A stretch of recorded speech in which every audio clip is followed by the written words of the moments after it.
Okay, good morning everybody. Good morning. Welcome to the Scottish Owl Centre. And this morning's Meet the Birds. I don't know if any of you been here before? No, lots of new people. Okay. Well, the Meet the Birds talk is just a short talk we put on through the summer season, and we can talk a little bit about the birds that live here and what's happening at that time in the centre. So it's just meant to be a short talk. It could be just 10-15 minutes and a chance for people to ask questions. If you've got loads of questions, it can last an hour, but people can wander in and out as they feel free. We'll see how it goes. So you've actually arrived at a very important time of year at the centre here. We have got the largest collection of owls on view to the public anywhere in the world. We've got over 160 birds altogether of 50 different types of owl species and subspecies from around the world. Not just the 5 that we have in Britain, but owls from all over the place.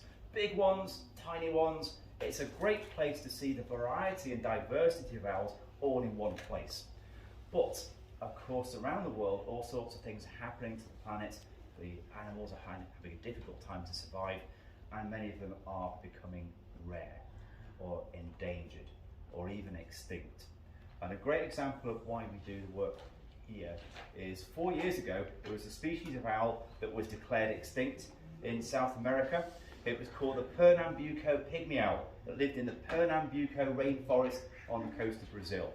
Rainforests are being cut down, aren't they? You know about the Amazon rainforest, so this was going to disappear.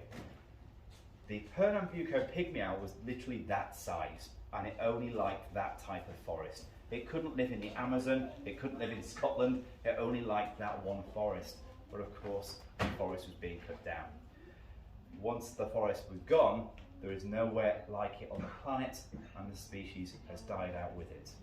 If people had thought ahead and thought, well, that's disappearing, let's save the owl, if they caught some and brought some into captivity, you could at least keep them alive and happy and maybe breed some and give them somewhere to go to eventually. One thing that humans are good at is changing the world around us, sometimes in a negative way by cutting down all of a rainforest, sometimes a good way by planting new trees. We can modify landscapes too. My background is habitat management, so you can change the structure of a forest. If it's a dense forestry plantation, you can cut every other tree down and thin it out. That might give more space for animals to move around or birds move around. If there's one that's too spaced apart, you can plant new trees in between, thicken it up a bit. So we could have made somewhere maybe like the Pernambuco rainforest again. But now there's no Pernambuco pygmy owls, nothing to put out there anyway.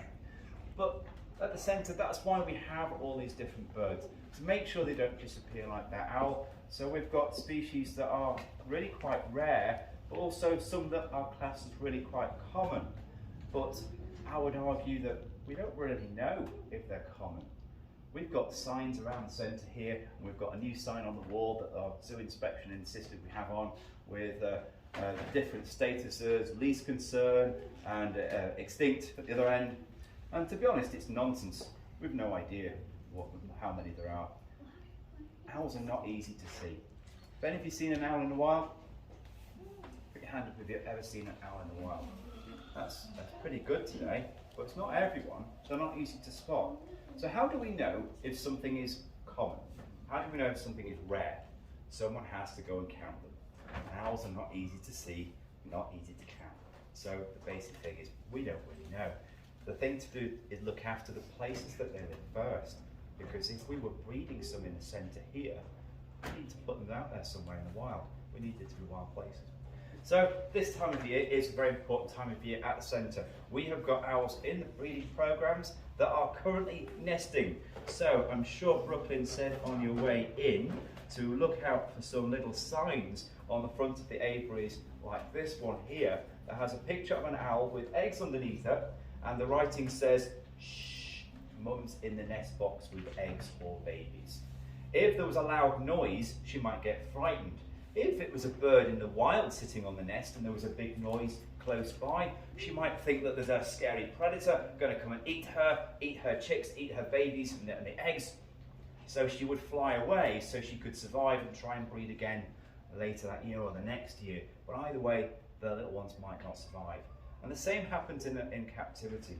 These birds don't know any difference. These birds are looking after their eggs and their babies here. So if you can be nice and quiet, then they'll stay looking after them. So, breeding owls. When most birds are breeding, they're wanting a nest, somewhere to keep their eggs nice and safe. A lot of birds will build a nest out of twigs in a tree.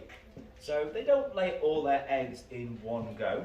They might lay 6 eggs altogether, but they can't lay them on the same day. They lay them one at a time every other day. So she'll lay an egg and fly away, come back again to lay the next one. While she's away from the nest, a predator might come over and find the eggs and eat them. So, as I've got in these pictures here, many birds' eggs are different colours. Some of them have got patterns on too. So they might be a kind of a creamy colour with brown splodges, they might be greenish, they might be bluish, but all these colours and patterns make it difficult to see in the nest. If a crow, a magpie or a stoat were peeking in, they may not see it. So the egg is camouflaged, and when the bird comes back to lay the next one, her egg is still there. She would keep doing this until all 6 are laid, and then sit on them to keep them warm until they hatch out just under a month later. Now, owls are a little bit different. I've got a tub here with some real owl eggs in. I think I've opened the wrong one. Oh, that's the stinky one. I'm going to go to the other one. And that shows that they were definitely real eggs if they're going to be stinky. There we go, that's the better one. So, if you see these eggs, they're different sizes. Many of them have got writing on to remind me what they came from. But they were laid by the birds that live here. If a female owl is on her own, she might be fit and healthy and lay an egg. But if there's no boy there, there's no male, the egg's infertile and it won't hatch. But she doesn't know that. She's going to sit on it until either she gets bored or the hormone levels will drop, and then she'll leave them. So we take them then and drill a hole in each end, drain out the goo, otherwise they get stinky like that box there. So this one has been cleaned. But I hope you noticed the thing that they've all got in common is they're all white. Owls' eggs are not coloured. And that's because they incubate from the very first one. So it doesn't need to be camouflaged because mum's there. She's going to look after it, and she's camouflaged. Many owls are different shades of brown, so in a nest, they're very hard to spot. So an owl's egg will start from the first one. 2 days later, she'll lay a second one. But that one's got a 2-day head start. So if she lays 6 of them, that one's got 2 days head start. That one's got 2 days from that one. So they're going to hatch separately, not on the same day. And that means that the one that hatches first has got a head start and has all of the food for itself before it has to share with its little brothers and sisters.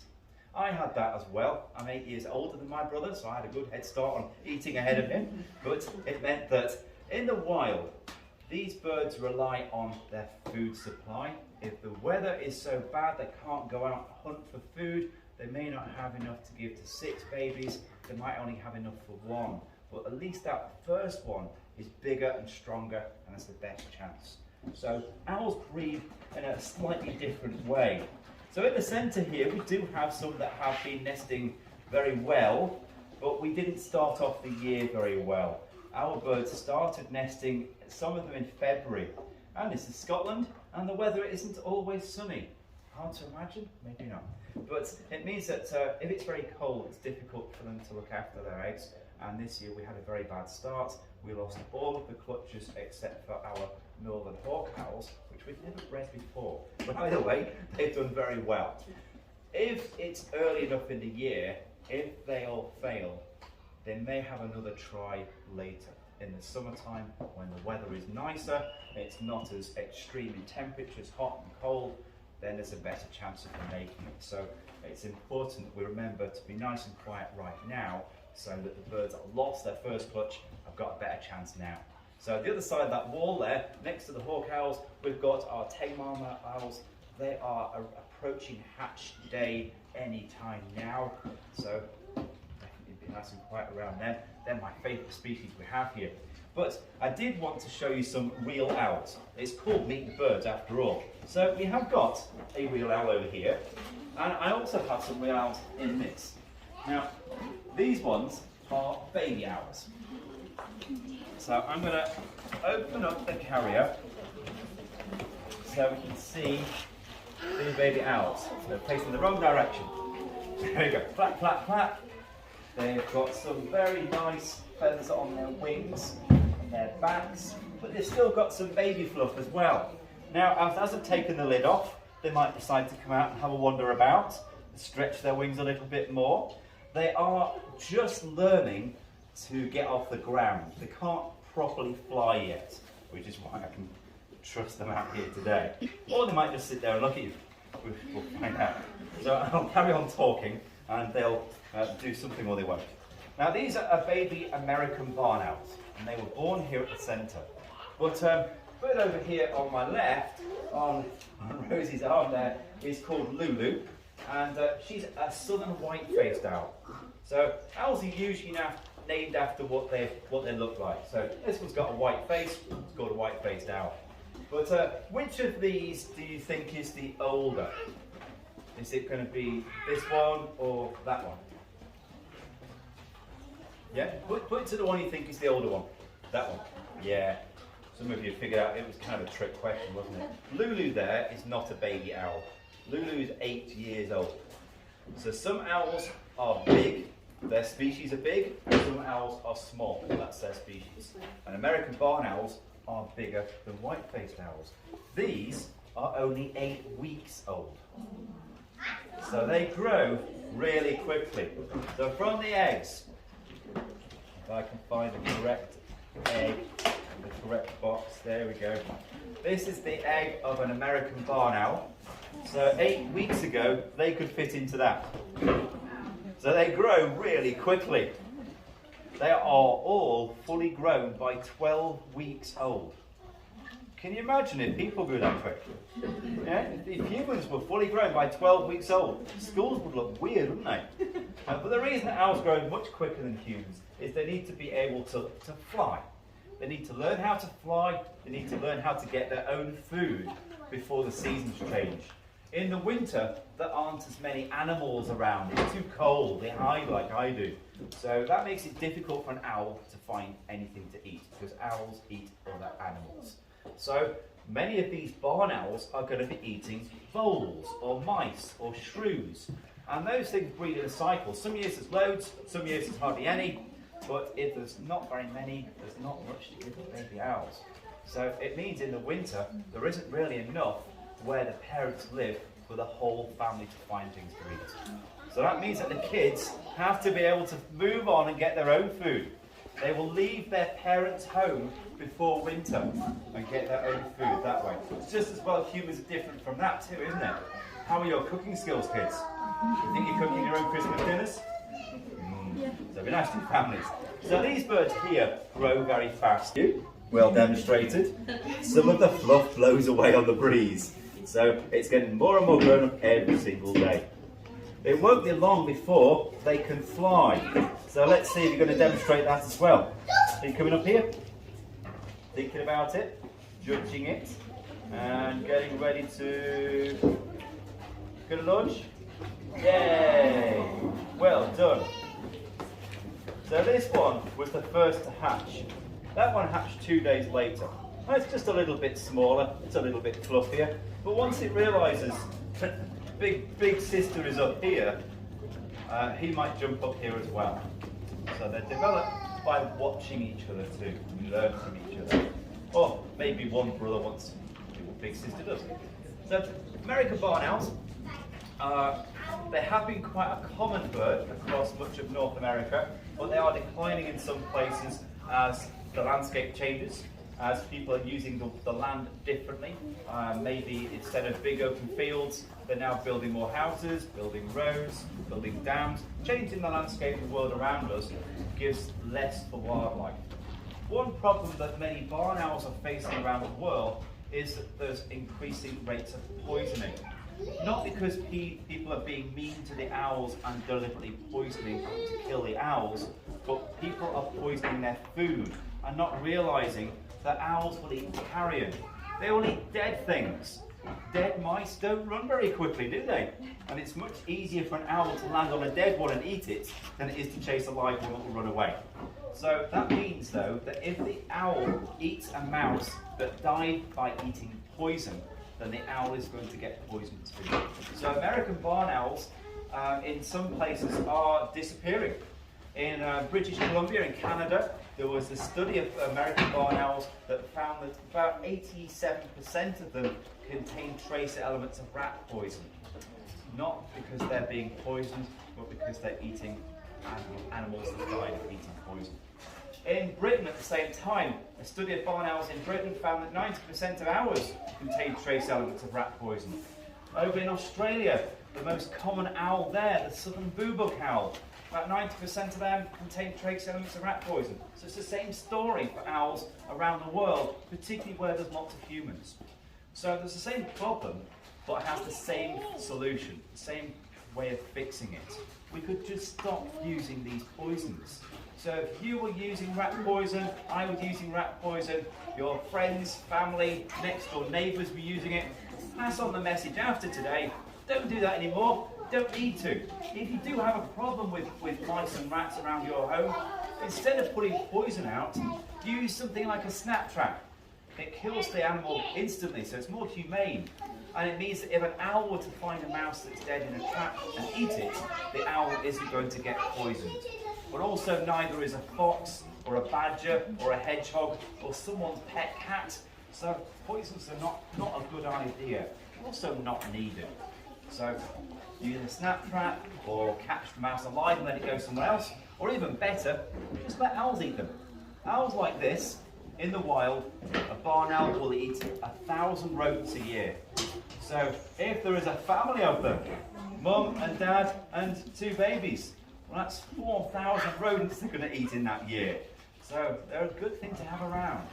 So that's why farmers used to love having barn owls around. They used to build the barns with a little hole just below the apex of the roof. It was called an owl door. It was to invite barn owls to come in and live in the rafters, in the barn, or with the nest box up. They will live in the box.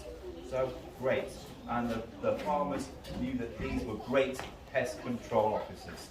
So that's something that we could learn from the past, we could do again. Nature and wildlife can work and live side by side. So these guys are going to do that a little bit more than their parents would. So they were born in that aviary over there, our American barn owl pair from that nest box, looking out, wondering who these are. These were taken from the nest when they were about 2.5 weeks old, and the staff here, we've been taking on job of mum and dad. So these 2 here think I'm probably dad, and maybe think that they'll grow up and look like me one day, but it means that they're imprinted on humans.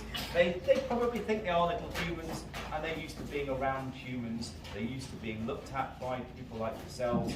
So you coming here today is helping us train them. So thank you for coming.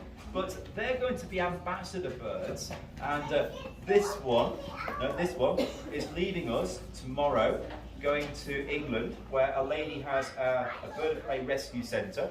She rescues injured wild ones, gets them fit and healthy, returns them to the wild, but she's got some ambassador birds, imprinted birds, that she can take to schools or to local fairs, and she can talk about what problems owls might be creating, or might have rather. What are you creating there? Falling about on. You're going to break these eggs, aren't you? Yeah? So take them away the safer way. You enjoy yourself with that then. No pooping on the book. So these will be ambassador birds. So they are great to see. It would be a shame to think of a world without these beautiful creatures. So lots of things we can do to help them out. So this one is leaving us tomorrow. This one's staying with us for a little bit longer. But then we'll be going to one of our volunteers. He's been looking after unwanted pet owls for many years. Because people have got this idea sometimes that owls make good pets. And believe me, they don't. Firstly, they smell. Stinky. I'm surprised they haven't pooped yet. There's time. But they also eat dead animals. And not many people have a cupboard full of dead mice, a freezer full of mice that they can thaw out every day. So that's not a good thing to have about. And they can live a lot longer than people expect. Barn owls can live 20 years in captivity. The big eagle owls can live 60 or more. So that's not a short time to be holding your breath or dodging grumpy owl's talons. So anyway, Tom's been looking after unwanted pet owls for a long time, but recently lost one of his birds. He lost his barn owl that he had for 16 years, so it's very sad. So we thought, well, we'll give him an American barn owl. He can help rear it and train it, and when he comes in to volunteer, he can do flying displays and talk about his bird. So this one will be rejoining us every week, I imagine, and so it'll be nice to see this one actually flying around the shows. So we do have 2 shows today. So 1:30 and 3:30, we've got flying displays.